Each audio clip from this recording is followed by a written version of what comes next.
Putain, c'est quoi cette idée de sortir un film en VOD alors que sa sortie en cinéma était amplement méritée?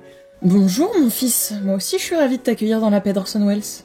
Oh, pardonnez-moi ma mère car je suis très colère. Ça va mon fils, mais on est dans un espace confiné. Alors si tu pouvais éviter de brailler comme un sourd, ce serait appréciable. Merci. Ah mais je suis comme ça moi, quand on me gonfle les noyaux, faut que je soulage la soupape. Bah calme-toi, prends une grande inspiration et dis-moi quel est ton problème. Ok, bon. Alors voilà, j'ai vu The Final Girls. D'accord, je vois où tu veux en venir. Ah bon? Oui mon fils, tu as trouvé un grand nombre de qualités à ce film et tu penses qu'il aurait mérité une meilleure distribution, alors qu'il ne s'attaque pas à un sujet polémique. Qu'il a disposé d'un budget très honorable et que son traitement aurait pu lui offrir un succès confortable. Bah c'est exactement ça en fait. Alors déjà, sache que tu peux avoir des soucis de budget de communication. Le film n'a peut-être pas reçu l'accord du CNC, ou si les distributeurs n'ont pas compris à quoi ils avaient affaire, il est possible qu'ils aient préféré le sortir en VOD pour limiter la casse. Enfin, il y a plein de raisons possibles. D'accord, bon après pour les censeurs, c'est vrai que le film est relativement compliqué à catégoriser. C'est du slasher, c'est du fantastique, c'est de la comédie, il y a un peu de drame aussi. Ils ont dû être perdus les pauvres loulous. Ah, je sais bien. Et le pire, c'est qu'il a tout ce qu'il faut pour le diffuser au cinéma. Images, son, traitement, couleurs, cadre, réalisation soignée. Et même dans l'histoire, tout est fait pour plaire au public jeune. Niveau humour, niveau discours et accessibilité. Ah merci ma mère, on est d'accord. Mais bon, ça ne justifiait pas de merder à ce point sur la com. Sincèrement, on dirait ce qu'a fait Disney avec John Carter ou Tomorrowland. Et puis c'est quoi cette affiche de merde là qu'on a? Comparé à l'original? Je ne vois rien, mon fils. Je ne fais pas partie de cette section du montage de ta confession. Ouh, c'est très méta tout ça. Oui. Bon, je vous montrerai à l'occasion. Mais il n'empêche que, merde! Avoir une affiche pareille, mais ça ne vend pas un film! Je vois ça, je me dis que, justement, le film est du même acabit. C'est moche, c'est kitsch, ça sent le low budget à mort, en mode, regardez-nous, on est trop lol. Alors que, si je vois l'autre, je suis désolé, mais je bande. Oui, c'est vrai, mais tu es sous influence. Tu kiffes les affiches de Drew Struzan. Et c'est le genre de couleur que tu aimes foutre dans tes illus. Merci pour le promo. Enfin bon, rebaptiser en français le film Scream Girl, sous prétexte qu'on va jouer sur le succès de la série Scream Queens diffusée en même temps, c'est quand même du putain de foutage de gueule. Oh, et petit fait amusant, dans The Final Girls, on retrouve Alexander Ludwig, qui a joué dans un film nommé Final Girl.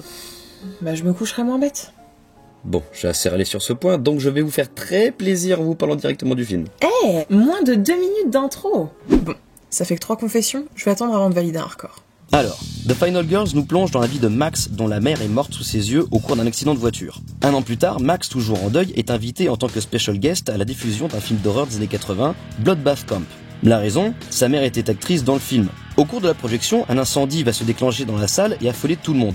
Dans leur fuite, Max et ses amis vont se retrouver plongés dans le film Bloodbath Camp et faire face aux tueurs en compagnie des personnages du film, dont celui incarné par la mère de Max, que la jeune fille va tenter de sauver. Le tout donne une comédie sensible, légèrement douce amère, nostalgique, passionnée, intelligemment construite, pleine de bonnes idées et de personnages bien écrits. Le film est réalisé par, pardonnez la prononciation, Todd Strauss-Scholson. Plus habitué à bosser sur des séries et des courts-métrages, il s'agit là de son second long-métrage après Le Joyeux Noël d'Harold et Kumar. Et moi j'aime bien. Sans le savoir, j'aimais déjà sa patte. Mais c'est vraiment avec The Final Girls qu'il s'est éclaté. Et je dirais même que son implication a été importante, puisqu'elle a défendu le scénario bec et ongle pour qu'il ne soit pas haché menu. Pour vous dire, l'un des co-scénaristes, Joshua Josh Miller, fils de Jason Miller, acteur qui jouait le père Karras dans L'Exorciste. Loki, tu repars en cacahuète! Mère Kulchoff, doucement. Je vous rappelle qu'on est dans un espace confiné.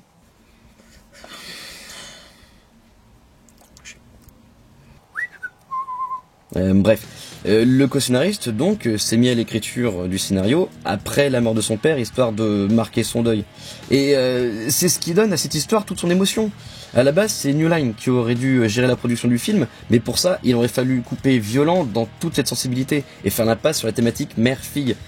Alors que c'est ce qui fait que ce film sort des sentiers battus des comédies d'horreur actuelles. Pour vous dire, à la fin du film, et je les mettais 3 fois, j'ai toujours quelques larmichettes qui coulent sur mes joues. C'est ce qui fait que je me dis que ce n'est pas qu'une lettre d'amour aux slashers des années 80, c'est aussi une ode à l'amour filial, à l'héritage qu'on nous laisse et au bon côté des choses que l'on garde malgré toutes les épreuves qu'on a pu affronter. Là, tu pars un peu dans le lyrisme sentimental. Bon, quoi, j'ai pas le droit? Si, mais vas-y avec mesure. C'est qu'un film sorti en VOD après tout. Vous me faites une blague, là? Oui. Bon, à part ça, tu n'as pas trouvé les personnages un peu stéréotypés? Faut dire que ce sont des incontournables aussi. C'est d'ailleurs un point que j'ai trouvé intéressant. Les stéréotypes des slashers des années 80 confrontés à ceux de nos films d'horreur contemporains. Années 80, on a l'abruti chaud de la bite, la gourde seulement présente pour montrer ses seins et se faire buter, la jeune ingénue vierge qui va se faire trucider lors de son dépucelage, la tête d'ampoule et la final girl, vierge mais courageuse qui va vaincre le mal. Car bien évidemment, si vous baisez, vous mourrez. Ouh, la putain de morale puritaine qui vient influencer l'écriture d'un film d'horreur.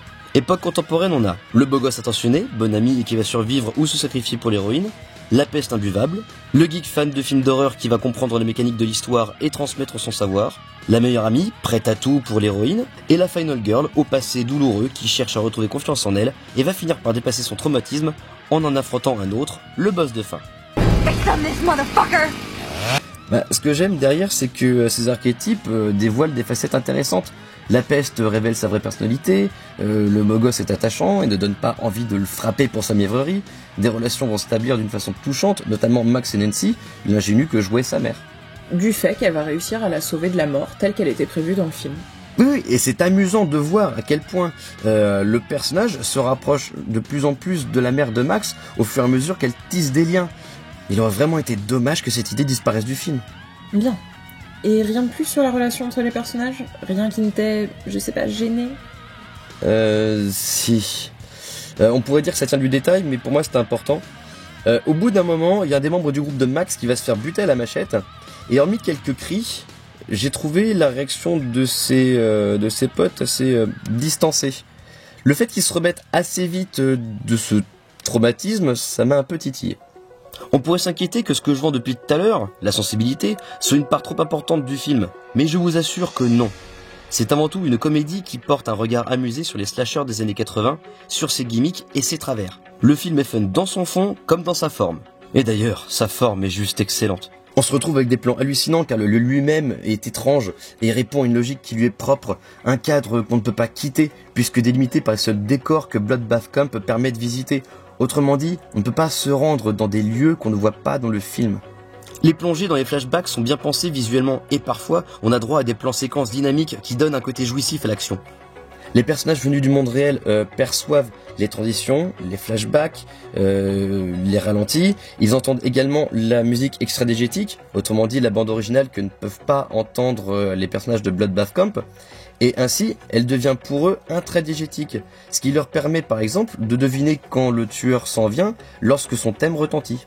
Et au bout du compte, ce fourmillement de petits détails, ces idées ingénieuses et l'amour sincère qui se retrouvent aussi bien dans l'écriture que dans la réalisation, fait que ce film est un petit bijou à ne pas louper, d'autant plus qu'il n'est pas gore et qu'il peut donc se partager entre amis, même ceux aux âmes sensibles.